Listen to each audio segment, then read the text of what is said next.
Hello. हाँ, फिर एक बार अपने यूट्यूब चैनल पर आप लोगों का बहुत बहुत स्वागत करता हूँ। आज मैं फिज़िक्स का ये 4th लेक्चर लेकर आया हूँ। लास्ट क्लास में हम लोगों ने पढ़ा था कि कूलॉम का नियम क्या है, इसका मैंने प्रूफ डेरिवेशन भी पढ़ा था और फिर इसकी थ्योरी भी पढ़ी थी। फिर मैंने पढ़ा था दो बलों का परिणामी क्या होता है, इससे रिलेटेड मैंने न्यूमेरिकल कराया था। उसी से संबंधित एक और मैं न्यूमेरिकल आज कराऊंगा। जैसा कि न्यूमेरिकल बोर्ड पे आप लोग देख रहे हैं, न्यूमेरिकल क्या हमारा है कि 4 कूलॉम व 25 कूलॉम के दो आवेश एक दूसरे से 10 सेंटीमीटर की दूरी पर रखे हैं। इनके मध्य तीसरा आवेश कहाँ रखें कि दोनों आवेश संतुलन की अवस्था में रहें। जैसा कि हम डायग्राम से देखते हैं, ये 4 कूलॉम का है एक आवेश, दूसरा कितना है 25 कूलॉम का आवेश है। ये कितनी दूरी पर रखे हैं, 10 सेंटीमीटर की दूरी पर रखे हैं। दोनों आवेश कितनी दूरी पर रखे हैं, 10 सेंटीमीटर की दूरी पर। क्वेश्चन में कह रहे हैं एक तीसरा आवेश, जैसे मान लो हमने एक तीसरा आवेश क्यों ले लिया, क्या ले लिया, क्यों, इसके मध्य बिंदु कहाँ पर रखें कि ये आवेश और ये दोनों आवेश संतुलन की अवस्था में रहें, ये क्वेश्चन पूछना है। तो मैंने मान लिया है कि जो तीसरा आवेश है ये मैंने इसके मध्य बिंदु ओ पर रख दिया, मध्य बिंदु ओ पर रख दिया। ये बिंदु ए है और ये बिंदु क्या है, बी है। बात समझ में आ रही? बोलिए यहाँ तक बात समझ में आ रही? अच्छा ज़रा देखो, टोटल दूरी कितनी है, 10 सेंटीमीटर। तो इसको हम मान लेते हैं इतनी दूरी, क्या, x सेंटीमीटर। तो ये दूरी कितनी बची, ये वाली दूरी कितनी बची भाई, टोटल 10 है, ये x है तो ये कितनी बची, बोलो 10 माइनस x सेंटीमीटर बची कि नहीं बची? अरे भाई टोटल दूरी 10 सेंटीमीटर है, जैसे मैं ये कह दूँ 4 सेंटीमीटर हो गई, इतनी 4 हो गई तो इतनी कितनी बची, 6 ही तो बचेगी। क्यों, क्या किया, 10 में से हमने इसको माइनस किया 4, तभी तो 6 मिला मुझे। बोलिए बात समझ में आई? अरे बोलो भाई, समझ में आई कि नहीं आई? हाँ, समझ में आना चाहिए, क्वेश्चन कोई मिस नहीं होना चाहिए। अगर मिस हो गया तो बेकार। ठीक है, इसके लिए अगर वैद्युत बल का मान देखें तो F1 है और इसके लिए वैद्युत बल का मान देखें तो F2 है। बोलो इतनी बात समझ में आई? अच्छा ज़रा समझो, हमारे पास क्या कह रहा है, क्या कह रहा है कि दोनों बल संतुलन की अवस्था में रहें, क्या, सॉरी, दोनों आवेश किस में रहें, संतुलन की अवस्था में रहें। अच्छा, संतुलन की अवस्था में कब रहेंगे कि जब दोनों बल क्या होंगे, बराबर लगेंगे। क्या होंगे, जब दोनों बल क्या होंगे, बराबर लगेंगे। अच्छा, बल के लिए फार्मूला क्या होता है? अरे कूलॉम चाचा को ले आओ। कूलॉम चाचा ने क्या कहा था, कूलॉम चाचा ने यही तो कहा था के Q1 Q2 upon R square, इधर भी के Q1 Q2 अपान में आर स्क्वायर। अरे भाई बात तो वही है। बोलिए के से कैंसिल हो गया भाई। पहला आवेश कितना है, 4, दूसरा आवेश क्या है, Q, दूसरा आवेश क्या है, Q है, और दूरी कितनी है पहले, x का होल स्क्वायर। बात समझ में आ रही? यहाँ से यहाँ तक देखिए, पहला आवेश क्या है 4 और दूसरा आवेश क्या है Q, और दूरी कितनी है x, तो x सेंटीमीटर, x का होल स्क्वायर हो जाएगा। पहला आवेश क्या है, Q है, और दूसरा आवेश क्या है 25 है, और नीचे दूरी कितनी है 10 माइनस x का होल स्क्वायर। बोलिए बात समझ में आ रही है? देखिए Q से Q कैंसिल हो गया, बहुत सही। तो 4 बटे कितना हो गया, 25 इधर कर लेते हैं, ये x स्क्वायर कर लें, और 10 माइनस x का होल स्क्वायर इधर लिख लेते हैं। अच्छा देखो, ये 4 बटे कितना हो जाएगा, 10 हो जाएगा।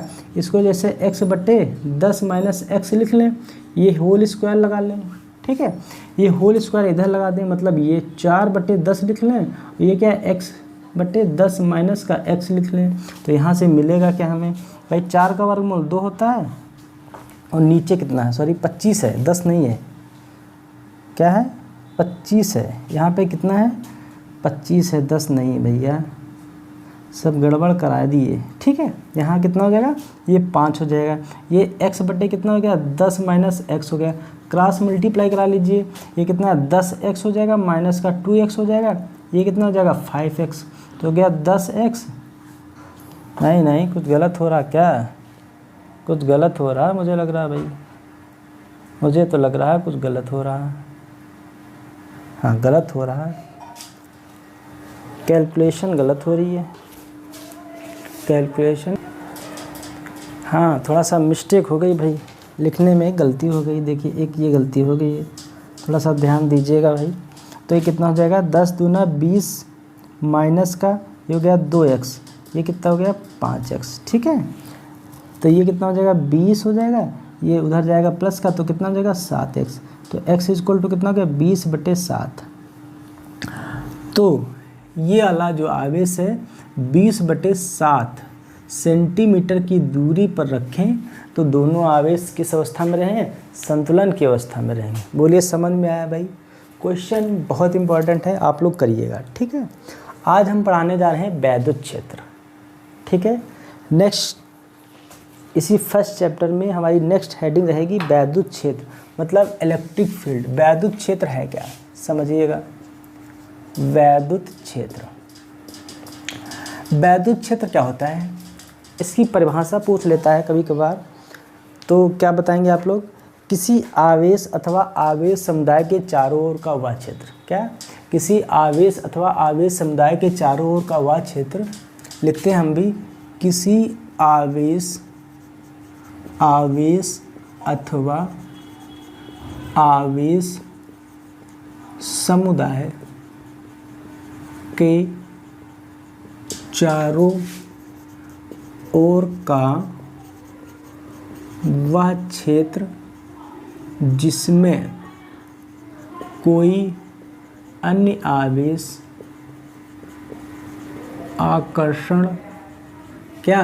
आकर्षण बल का अनुभव करता है, ठीक है। वैद्युत क्षेत्र कहलाता है। बात समझ रहे, किसी आवेश अथवा आवेश समुदाय के चारों ओर का वह क्षेत्र जिसमें कोई अन्य आवेश आकर्षण बल का अनुभव करता है, वैद्युत क्षेत्र कहलाता है। बात समझ में आ रही, क्या कहलाता है, इलेक्ट्रिक फील्ड कहलाता है, वैद्युत क्षेत्र कहलाता है, ठीक है भाई। अगली हेडिंग डालिएगा वैद्युत क्षेत्र की तीव्रता। क्या लिखिएगा, वैद्युत क्षेत्र की तीव्रता। वैद्युत क्षेत्र की तीव्रता, वैद्युत क्षेत्र की तीव्रता किसे कहते हैं। देखिए हमारे पास ये कोई वैद्युत क्षेत्र है जिसमें कोई आवेश Q है ना। क्या है, वैद्युत क्षेत्र है जिसमें कोई आवेश क्या है, Q है। इस वैद्युत क्षेत्र में एक बल F लग रहा है और इस वैद्युत क्षेत्र में धन परीक्षण आवेश Q रखा है, ठीक है। क्या है, धन परीक्षण आवेश Q रखा है। अच्छा, वैद्युत क्षेत्र का मतलब क्या होता है, वैद्युत क्षेत्र का मतलब ये होता है, वैद्युत क्षेत्र का मतलब ये होता है कि वो उसकी दिशा बताती है हमें। क्या करती है, हमें दिशा बताती है कि वैद्युत क्षेत्र का मान क्या है। बात समझ में आ रही, ठीक। तो वैद्युत क्षेत्र की परिभाषा क्या लिखेंगे, किसी वैद्युत क्षेत्र में धन परीक्षण आवेश, क्या लिखेंगे, किसी वैद्युत क्षेत्र में धन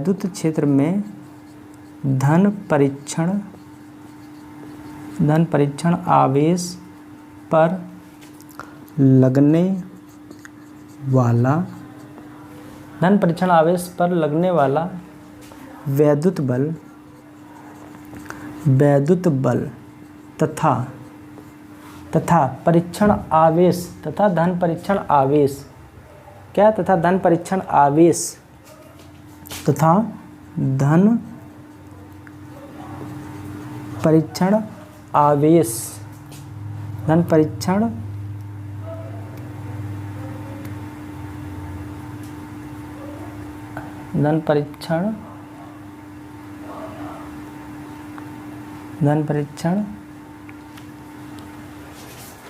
ये क्या हो रहा,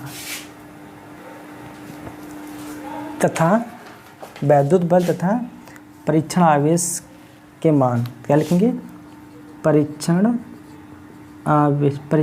मान के अनुपात को वैद्युत क्षेत्र की तीव्रता कहते हैं। क्या कहते हैं, वैद्युत क्षेत्र की तीव्रता कहते हैं। बात समझ में आ रही, बोलिए भाई, बात समझ में आ रही, ठीक है। हमने क्या कहा अभी हमने कहा किसी वैद्युत क्षेत्र में परीक्षण आवेश पर लगने वाले बल, परीक्षण आवेश पर लगने वाले बल तथा परीक्षण आवेश के मान के अनुपात को उस की वैद्युत क्षेत्र की तीव्रता कहलाती है। वैद्युत क्षेत्र की तीव्रता को ई से प्रदर्शित करते हैं। ई इज इक्वल टू जो होता है एफ अपान क्यू नाट होता है। क्या होता है? Q naught. ये क्या है? एफ क्या है? बल है। ई क्या है? क्यू नाट क्या है? धन परीक्षण आवेश। क्या कहते हैं? धन परीक्षण आवेश। एक और इसकी परिभाषा हम बना सकते हैं। अगर यहाँ से Q naught is equal to 1 coulomb मान लें, Q naught is equal to 1 coulomb मान लें, तो ई इज इक्वल टू क्या मिलेगा? एफ मिलेगा। क्या मिलेगा? E is equal to F. इसकी दूसरी परिभाषा अगर लिखें तो लिख सकते हैं किसी वैद्युत क्षेत्र में रखे गए एकांक धन परीक्षण आवेश पर लगने वाले बल को। क्या? किसी वैद्युत क्षेत्र में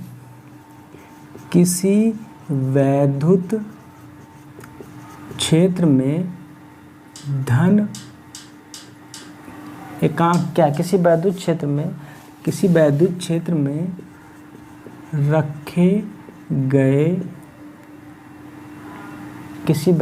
में रखे गए एकांक धन परीक्षण पर लगने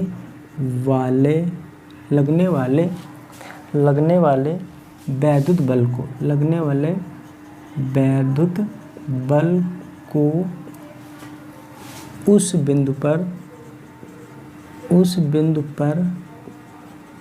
वैद्युत क्षेत्र की तीव्रता कहती है। क्या कहते हैं? वैद्युत क्षेत्र की तीव्रता कहते हैं। दोनों परिभाषाएं बहुत इंपॉर्टेंट है, कोई भी आप लिख सकते हैं। क्या? किसी वैद्युत क्षेत्र में रखे एकांक धन परीक्षण आवेश पर लगने वाले वैद्युत बल को उस बिंदु पर वैद्युत क्षेत्र की तीव्रता कहते हैं। बात समझ में आ रही? एकांक धन परीक्षण आवेश पर यहाँ पे थोड़ा सा आप ऐड कर लेना, आवेश पर। ठीक है, एकांक धन परीक्षण आवेश पर लगने वाले उस बिंदु पर वैद्युत क्षेत्र की क्या कहते हैं? तीव्रता कहते हैं। क्लियर हुई बात? बोलो भाई, समझ में बात आई? इससे कुछ बेसिक जानकारी समझते हैं। देखिए, फार्मूला जो होता है E is equal to F upon Q naught होता है। सबसे पहले इसका मात्रक देखते हैं। क्या? मात्रक। E क्या है? वैद्युत क्षेत्र। F क्या है? बल। तो बल का मात्रक न्यूटन। क्यू नाट क्या है? कूलाम है, तो कूलाम का आवेश है, तो आवेश का मात्रक क्या हो जाएगा? कूलाम। तो मात्रक क्या हो जाएगा? न्यूटन प्रति कूलाम। बोलिए, मात्रक क्या हो जाएगा? न्यूटन प्रति कूलाम। अच्छा, ये कैसी राशि है? तो आप लोग लिखना है ये सदिश राशि है। कैसी राशि है? ये सदिश राशि है। ठीक है, बात समझ में आ रही? अगर आपसे पूछे ये कैसी राशि है तो सदिश राशि है। ठीक है, अगर इसकी बीमा पूछता है तो बीमा आप लोग कैसे निकालेंगे? बीमा देखिए भाई, देखिए फार्मूला है E is equal to F upon Q naught. F क्या है? बल। तो बल की बीमा mL/t-2। ठीक है, ये आवेश की बीमा क्या होती है? 80 होती है। सबको ऊपर ले जाओ तो mL/t-2 A-1 और T3 हो जाएगा, क्योंकि ये भी ऊपर जाएगा ना तो माइनस का हो जाएगा। तो बीमा क्या हो जाएगी? mL/t-3 A-1। ये इसकी क्या हो जाएगी भाई? बीमा हो जाएगी। बोलिए, बात समझ में आई? नोट कीजिएगा, आप लोग नोट कीजिए। वीडियो को रोक के आप लोग नोट कीजिएगा। अगर हम मिटा देते हैं तो आप लोग वीडियो को रोक लीजिएगा। रोक के आप नोट कर सकते हैं, कोई जल्दबाजी नहीं है, आराम से नोट कीजिएगा। राधा रानी का नाम लेते हुए नोट कीजिएगा, है ना, राधा रानी के साथ साथ। हाँ, नेक्स्ट हेडिंग मेरे साथ डालिए। बिंदु आवेश के कारण वैद्युत क्षेत्र की तीव्रता। क्या? बिंदु आवेश के कारण विद्युत क्षेत्र की तीव्रता। विद्युत क्षेत्र की तीव्रता, बिंदु आवेश के कारण विद्युत क्षेत्र की तीव्रता। ठीक है, देखिए ये हमारे पास कोई आवेश Q है और ये कोई बिंदु P है। ठीक है, ये कोई आवेश Q है, ये कोई बिंदु P है। दोनों के बीच की दूरी क्या है? हमने लिया R। बिंदु P से कुछ दूरी पर एक धन परीक्षण आवेश Q नाट रखा है। ठीक है, जहाँ पर हमें वैद्युत क्षेत्र की तीव्रता ज्ञात करनी है। ठीक है, और इस पर लगने वाला बल क्या है, F है। इस पर लगने वाला बल क्या है, F है। क्या लग रहा है, F लग रहा है धन परीक्षण की दिशा में। क्या लग रहा है, F लग रहा है धन परीक्षण की दिशा में। तो हमें बिंदु P पर क्या करना है, वैद्युत क्षेत्र की तीव्रता ज्ञात करनी है। ठीक है, तो बिंदु P पर रखे धन परीक्षण आवेश पर लिखेंगे बिंदु P पर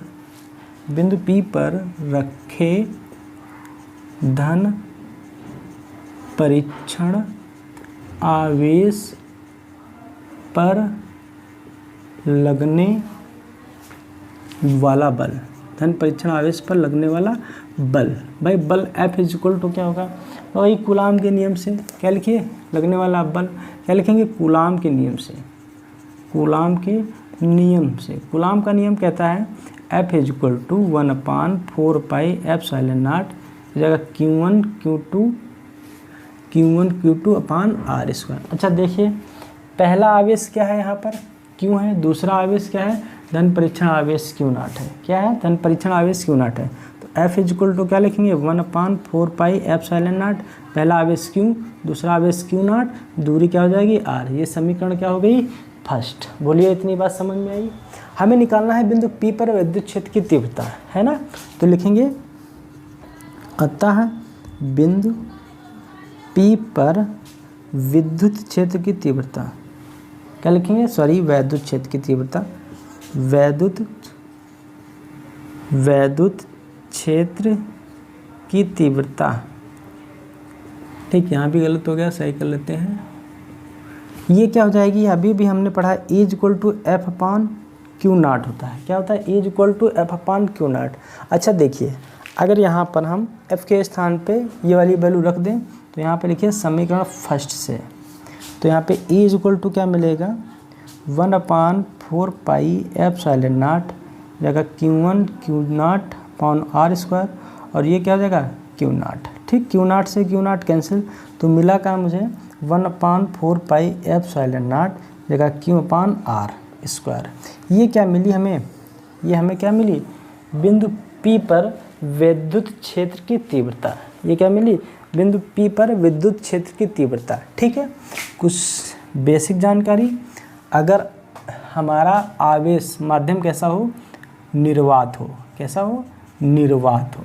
माध्यम कैसा होना चाहिए, निर्वात। अगर माध्यम हवा या निर्वात में है, ठीक है, माध्यम कैसा हो, हवा हो या निर्वात में, तो वैद्युत क्षेत्र की तीव्रता क्या होती है भैया, 1/4 pi epsilon not Q upon R square.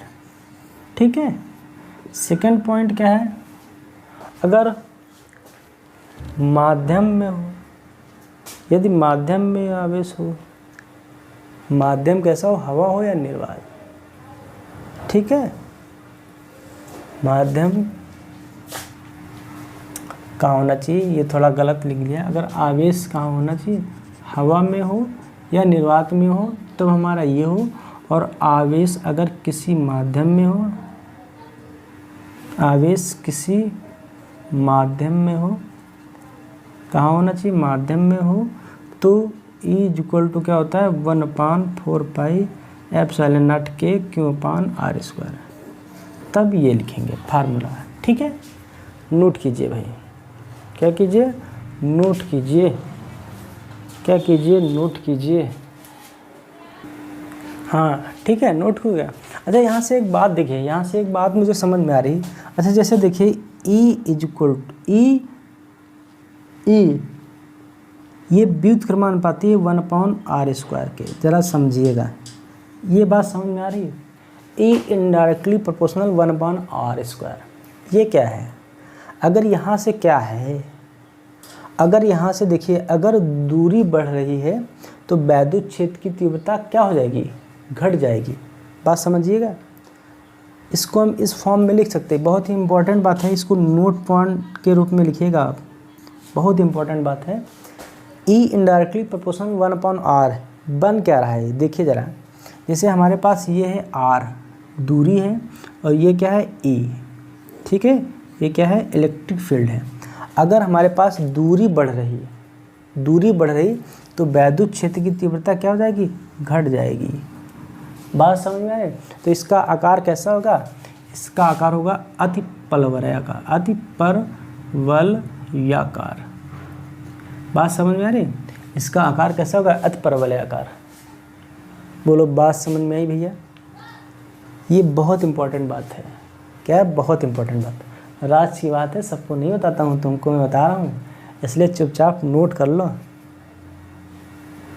ठीक है? हाँ, नोट करो बेटा, नोट करते रहो तुम, अच्छे से पढ़ाएंगे तुमको हम फिजिक्स, एक एक कॉन्सेप्ट क्लियर करेंगे हम आपका, बस आप लोग मन से पढ़िएगा। समझ रहे हैं भाई? हाँ, बहुत ही गजब की है क्लास आज की। हाँ भाई, अगली हेडिंग लिखिएगा आप लोग मेरे साथ, वैद्युत क्षेत्र की तीव्रता का परिणामी। ठीक है, परिणामी। अभी मैंने लिखा था बलों का परिणामी, तो उसमें हमने क्या लिखाया था? देखिए, पहली बात है, जब हमने लिखाया था वहाँ पे तीव्रताएं, वहाँ पे बल समान दिशा में हो तो F इक्वल टू क्या होता था? F1 प्लस F2 के बराबर होता था। और जब बताया था क्या बल विपरीत दिशा में हो तो दोनों बलों का डिफरेंस निकाल लेते थे। और जब बताया था दोनों बलों के बीच कोई थीटा कोण हो तो वहाँ पर वैद्युत बल बताया था F equal to √F1 square plus F2 square plus 2F1 F2 cos of theta. ये मैंने बताया था। सेम यहाँ पर भी वही करना है। तो यहाँ पर पहले हेडिंग लिखना, जब तीव्रताएं समान दिशा में हो, समान दिशा में हो, मतलब कहने का है ये हमारे पास कोई E1 है और दूसरी क्या है? तीव्रता E2 है। ये भी इसी दिशा में अग्रसरित है और ये भी इसी दिशा में अग्रसरित है। तो इसका परिणामी तीव्रता क्या होगा? जो परिणामी तीव्रता होगी भैया वो ये होगी E equal to E1 plus E2 के बराबर होगी। बोलिए कैसी लगी ट्रिक? बोलिए भैया कैसी लगी ट्रिक? अच्छी है? हाँ। सेकंड स्टेप में लिखना, जब तीव्रताएं विपरीत दिशा में हो। कहाँ हो? विपरीत दिशा में हो, मतलब कहने का है एक की डायरेक्शन हो भैया ये और दूसरी की डायरेक्शन हो ये, तो इसकी परिणामी तीव्रता क्या होती है?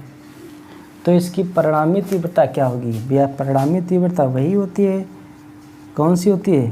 परिणामी तीव्रता क्या होती है? वही होती है यार, कौन सी? ये वाली, E equal to E1 difference E2। बात समझ में आ रही है? E equal to E1 difference E2, मतलब दोनों का अंतर निकाल लेते हैं। और लास्ट क्या है कि भाई एक हमारी तीव्रता ये है E1 और दूसरी क्या है? ये E2। अगर इनके बीच एंगल थीटा है तो इनकी परिणामी तीव्रता क्या होगी? वही होगी यार, कौन सी? ये वाली, E equal to √E1 square plus E2 square plus 2E1 E2 cos of theta. बोलो कैसी लगी? कैसी लगी भैया ट्रिक? कैसी लगी? बोलिए समझ में आया कि नहीं समझ में आया? देखते हैं, इससे रिलेटेड 2-4 क्वेश्चन करते हैं, फिर मैं आगे बढ़ता हूँ। क्वेश्चन हमारा है, पहला है 4 कूलम्ब और 9 कूलम्ब के 2 आवेश। पहला लिखिए क्वेश्चन 4 कूलम्ब व 9 कूलम्ब के 2 आवेश 10 सेंटीमीटर की दूरी पर रखे हैं।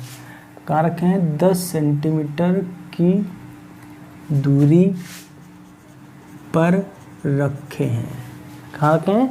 10 सेंटीमीटर दूरी पर रखे हैं। कितनी दूरी पर वैद्युत क्षेत्र की तीव्रता शून्य होगी? बहुत सही। कितनी दूरी पर वैद्युत क्षेत्र की तीव्रता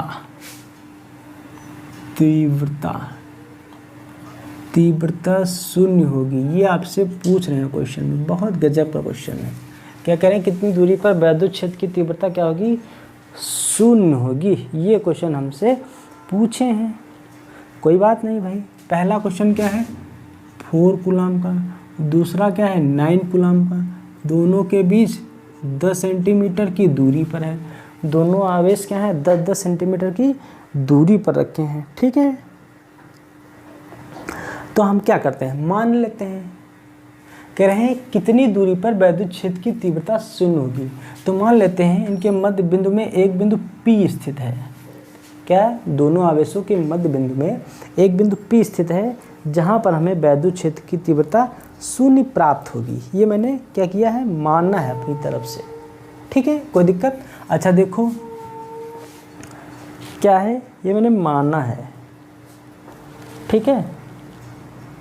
हाँ, P बिंदु पर वैद्युत क्षेत्र की तीव्रता क्या होगी, शून्य होगी। अच्छा, टोटल दूरी कितनी है, x, टोटल दूरी 10 सेंटीमीटर है। तो यहाँ से मान लेते हैं ये दूरी क्या है, x सेंटीमीटर है, तो ये कितनी बचेगी 10 माइनस x सेंटीमीटर, ये वाली शेष दूरी। मान लेते हैं, क्या मानना है, जो बिंदु P है वो 4 कूलम्ब से x सेंटीमीटर दूरी पर वैद्युत क्षेत्र की तीव्रता क्या होगी, शून्य होगी। बोलो डायग्राम समझ में आया कि नहीं समझ में आया। अरे भैया, पहला आवेश 4 कूलम्ब, दूसरा 9 कूलम्ब, दोनों के बीच की दूरी 10 सेंटीमीटर। मैंने मान लिया इसका जो तीसरा बिंदु है वो जो कहाँ पर रखें, तो मैं बिंदु P पर मान लेते हैं रखें, तब वैद्युत क्षेत्र की तीव्रता क्या होगी, शून्य होगी। तो 4 कूलम्ब से ये x सेंटीमीटर दूरी पर एक बिंदु P स्थित है, जहाँ पर वैद्युत क्षेत्र की तीव्रता क्या, शून्य प्राप्त होगी। ऐसा मुझे लिखना नहीं है, बल्कि आपको समझाना है, समझना बहुत ज़रूरी है, ठीक है। तो देखिए, इसके लिए वैद्युत क्षेत्र की तीव्रता हम E1 मान लेते हैं, इसके लिए वैद्युत क्षेत्र की तीव्रता क्या मान लेते हैं, E2। अच्छा, इसकी डायरेक्शन क्या है, ये है, इसकी डायरेक्शन क्या है, ये है। अच्छा ज़रा समझो, हमें मिल क्या रहा है, हमें क्या मिल रहा है, दोनों की वैद्युत क्षेत्र की तीव्रताएं किस डायरेक्शन में है, दोनों की वैद्युत क्षेत्र की तीव्रताएं किस डायरेक्शन में है, ज़रा समझिएगा। बोलो भैया, बोलिए भैया, अपोजिट डायरेक्शन में है, तो क्या लिखेंगे, E equal to E1 difference E2। तो दोनों को हम अगर ये लिख लें E1 बराबर E2, तो कोई दिक्कत, नो दिक्कत, नो प्रॉब्लम। अच्छा, E इक्वल टू होता क्या है, 1/4πε0 Q अपान R स्क्वायर। तो हम ये लिख सकते हैं K अपान Q R स्क्वायर, इधर से भी लिख सकते हैं K Q अपान R स्क्वायर। बोलिए कोई दिक्कत, नो प्रॉब्लम। अच्छा देखिए, K से तो K कैंसिल हो जाएगा, कोई मतलब नहीं, कैंसिल कर दिए। पहला आवेश कितना है 4, दूरी कितनी है x स्क्वायर, दूसरा आवेश कितना है 9, दूरी कितनी है 10 माइनस x स्क्वायर। बोलिए भाई, बात समझ में आ रही, हाँ भाई समझ में आ रही, नहीं, x का होल स्क्वायर, तो ये लिख देते हैं 4/9, ये x स्क्वायर या x/10 माइनस x का होल स्क्वायर, ऐसे भी लिख सकते हैं। इस स्क्वायर को हटाएंगे, इधर अंडर रूट लगा देंगे, तो ये 2/3 हो जाएगा, ये x/10 माइनस का x हो जाएगा, क्रॉस मल्टीप्लाई करा लो, तो ये कितना हो गया 3x हो गया भैया, ये कितना हो गया 20 माइनस का 2x हो गया, है ना। ये इधर आ जाएगा 5x हो जाएगा, ये हो गया 20 हो गया, तो x बराबर कितना हो गया 20/7। अरे ये तो मैं पहले ही क्वेश्चन कर चुका था। इतनी सेंटीमीटर दूरी पर वैद्युत क्षेत्र की तीव्रता क्या होगी, शून्य प्राप्त होगी। बोलिए क्या क्या क्या कह रहे हो भाई, क्या कह रहे हैं भैया, कुछ गड़बड़ हो गया? हाँ गड़बड़ तो हो गया, सीधी सी बात है। कहाँ यार कैलकुलेशन नहीं कर पाते हो, तुम लोग बेइज्जती कराए बताइए। अरे यार इधर आएगा तो 3 और प्लस का 2x कितना हो जाएगा 20, तो बराबर कितना हो गया 5x बराबर 20, 5 एकम 5 चौको 20, तो x बराबर 4 सेंटीमीटर। 4 सेंटीमीटर दूरी पर वैद्युत क्षेत्र की तीव्रता क्या होगी, शून्य प्राप्त होगी। थोड़ा कैलकुलेशन पे ध्यान दो, तुम यार इतने बड़े बड़े हो गए हो, कैलकुलेशन नहीं कर पाते हो सही से, बेइज्जती कराते रहते हो। ठीक है, हाँ नोट कीजिए भाई, बहुत इंपॉर्टेंट क्वेश्चन है।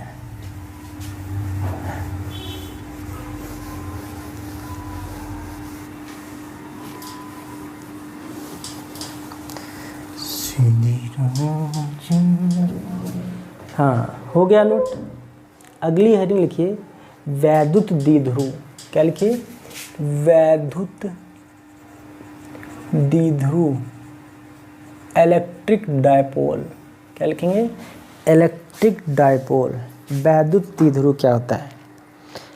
वैद्युत द्विध्रुव की परिभाषा किसे कहते हैं? देखिए, ये हमारे पास कोई आवेश Q है, दूसरा आवेश -Q है, ठीक है, और इनके बीच की दूरी मान लेते क्या है, ये 2L है, ठीक है। समझते रहिएगा वैद्युत द्विध्रुव क्या है, किसे कहते हैं। ये हमारे पास कोई आवेश +Q है, दूसरा आवेश -Q है, दोनों आवेशों के बीच की दूरी क्या है, 2L है। देखिए कैसे हम इसको डिफाइन करते हैं, इसकी परिभाषा कैसे बताते हैं। देखिए यहाँ पर दो आवेश हैं, दो आवेश हैं, कैसे हैं, विपरीत प्रकार के हैं। परिभाषा क्या बोलेंगे, दो बराबर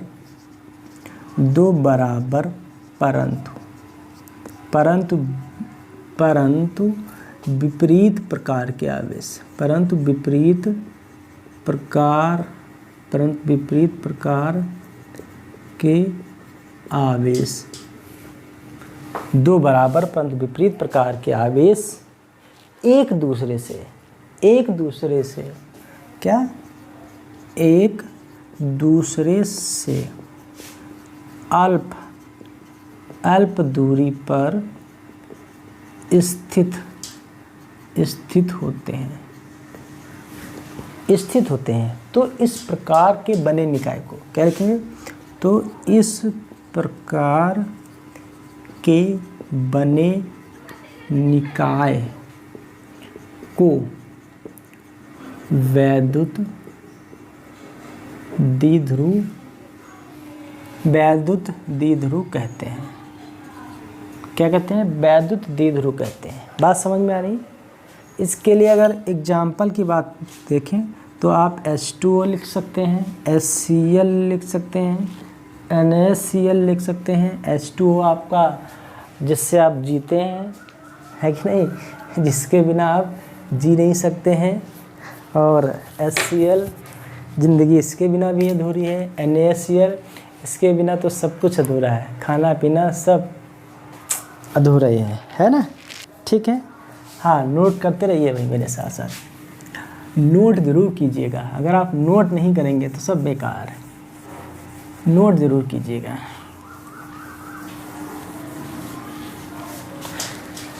हाँ, इसके बाद नेक्स्ट हेडिंग डालिएगा, वैद्युत द्विध्रुव आघूर्ण। वैद्युत द्विध्रुव आघूर्ण, क्या, वैद्युत द्विध्रुव आघूर्ण। देखिए अभी भी हमने बताया है, क्या बताया है, वैद्युत द्विध्रुव कैसे कहते हैं, दो बराबर पर विपरीत प्रकार के आवेश एक दूसरे से अल्प दूरी पर स्थित होते हैं। पहली बात समझिएगा, हम बता क्या रहे हैं, वैद्युत द्विध्रुव को P से प्रदर्शित करते हैं, ठीक है। किससे, P से प्रदर्शित करते हैं। P इक्वल टू फार्मूला क्या होता है, Q इंटू 2L। हम इस फार्मूले से इसकी परिभाषा बनाएंगे, वैद्युत द्विध्रुव आघूर्ण की फार्मूला क्या कहता है, P equal to Q into 2L, ठीक है। तो देखिए क्या है परिभाषा इसकी, किसी भी वैद्युत द्विध्रुव में उपस्थित आवेश, और उनके बीच की दूरी, देखिए किसी वैद्युत द्विध्रुव में उपस्थित आवेश तथा उनके बीच की दूरी के गुणनफल को, क्या, के गुणनफल को वैद्युत द्विध्रुव कहते हैं। क्या कहते हैं, वैद्युत द्विध्रुव कहते हैं। क्लियर, सॉरी, वैद्युत द्विध्रुव आघूर्ण कहते हैं। क्या कहते हैं, वैद्युत द्विध्रुव आघूर्ण कहते हैं। तो परिभाषा लिखते हैं, किसी भी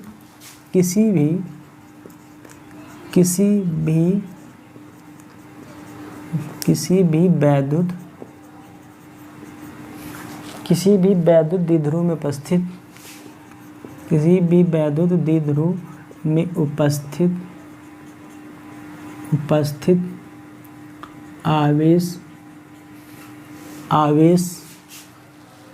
आवेश तथा उनके बीच की दूरी के गुणनफल को वैद्युत द्विध्रुव आघूर्ण कहते हैं। बात समझ में आ रही, बोलिए, बात समझ में आ रही। अब इसका मात्रक देखते हैं। देखिए P इक्वल टू फार्मूला है Q इंटू 2L। तो Q क्या है, कूलाम, क्या है कूलाम, L क्या है दूरी, दूरी को कैसे नापेंगे, कूलाम मीटर से, कैसे नापेंगे, कूलाम मीटर से, कैसे, कूलाम मीटर से, कूलाम मीटर से, है ना, कूलाम मीटर से। ये MKS में होता है। अगर CGS में देखें तो इसका एक मात्रक और लिख सकते हैं हम, इसका मात्रक दूसरा अगर लिखना चाहें तो ESU भी लिख सकते हैं। ESU का पूरा नाम होता है इलेक्ट्रोस्टैट यूनिट। क्या होता है, इलेक्ट्रोस्टैट यूनिट। और राशि कैसी है, ये सदिश राशि है। कैसी राशि है, सदिश राशि। बहुत इंपॉर्टेंट बात है, कैसी राशि है, सदिश राशि है। और अगर इसकी दिशा पूछ लेते हैं, ये वैद्युत द्विध्रुव की दिशा क्या रहती है, तो याद रखना पॉजिटिव से निगेटिव की ओर रहती है। दिशा अगर डायरेक्शन पूछ लिया आपसे, वैद्युत द्विध्रुव आघूर्ण की दिशा क्या होती है, पॉजिटिव से निगेटिव की ओर रहती है। कैसी दिशा रहती है, पॉजिटिव से निगेटिव की ओर रहती है। क्लियर हुई कि नहीं क्लियर हो रही, बोलिए, बात समझ में आ रही कि नहीं समझ में आ रही, बोलो भाई, बात समझ में आ रही, हाँ बात समझ में आनी चाहिए, बात समझ में आएगी तभी मज़ा आएगा। ठीक है, थोड़ी सी और जानकारी कर लेते हैं कि निरक्ष और अक्ष क्या होते हैं। क्या, अक्ष और निरक्ष क्या होते हैं। देखिए अक्ष क्या होते हैं और निरक्ष क्या होते हैं। भाई अक्ष क्या होते हैं, निरक्ष क्या होते हैं। जैसे हमारे पास ये क्यू आवेश है माइनस का और ये प्लस का क्यू आवेश है। ठीक है, अक्ष क्या होते हैं, निरक्ष क्या होते हैं। देखिए अक्ष होते हैं ये, इनको क्या बोलते हैं, अक्ष। क्षैतिज दिशा में जो एक हिसाब से कह सकते हैं रेखा खींची होती है उसे बोलते हैं अक्ष, और ऊर्ध्वाधर दिशा में जो होती है उसे बोलते हैं निरक्ष। ये बात आप लोग नोट कर लीजिएगा, अक्ष और निरक्ष क्या होते हैं। ठीक है, अक्ष और निरक्ष क्या होते हैं। ठीक है, इस फार्मूले से संबंधित हम एक क्वेश्चन करते हैं, उसके बाद हम क्लास अपनी यहीं पे बंद करेंगे, फिर नेक्स्ट डे पढ़ाएंगे। ठीक है, क्वेश्चन हमारा है +-5 माइक्रोकूलाम के दो आवेश, +-5 माइक्रोकूलाम के दो आवेश 5 एंगस्ट्रॉम की दूरी पर रखे हैं। क्या, 5 एंगस्ट्रॉम की दूरी पर रखे हैं। इस प्रकार की वैद्युत द्विध्रुव आघूर्ण की गणना कीजिए। इस निकाय की वैद्युत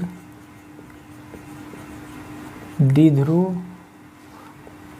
की गणना करें। ठीक है, देखिए हमारे पास पहला आवेश क्या है, +5 माइक्रोकूलाम का और दूसरा -5 माइक्रोकूलाम का। दोनों के बीच 5 एंगस्ट्रॉम की दूरी है। कह रहे हैं इस निकाय की वैद्युत द्विध्रुव आघूर्ण की गणना कीजिए। अच्छा देखिए, आवेश है 5 माइक्रोकूलाम। क्या है, 5 माइक्रोकूलाम। एक माइक्रोकूलाम में कितने, एक माइक्रो में कितने कूलाम होते हैं, 10⁻⁻⁶। तो 5 में 5 × 10⁻⁻6 कूलाम। ठीक है, दूरी कितनी दे रखी है, ये 2L दूरी होती है। जो 2L दूरी है ये 5 एंगस्ट्रॉम है। तो 5 × 10⁻⁻ कितना लिखेंगे, -10 मीटर। एक एंगस्ट्रॉम में 10⁻⁻10 मीटर होते हैं, तो 5 में कितना हो जाएगा, 5 × 10⁻⁻10 मीटर। फार्मूला क्या पूछ रहा था, P = Q × 2L, है ना। Q कितना है, 5 × 10⁻⁻6 और दूरी कितनी भाई, क्या है, 5 × 10⁻⁻6 दूरी है 5 × 10⁻⁻10। तो ये कितना हो जाएगा, 25 × 10⁻⁻16। ये कितना हो जाएगा, इलेक्ट्रिक डायपोल 25 × 10⁻⁻16। बोलिए भाई, बात समझ में आई, बोलो भाई, बात समझ में आ रही। सेंटीमीटर में दे रखा है तो सेंटीमीटर में, नहीं तो मीटर में, जिसमें यूनिट दे रखी होगी उसमें हम क्या लिख देंगे।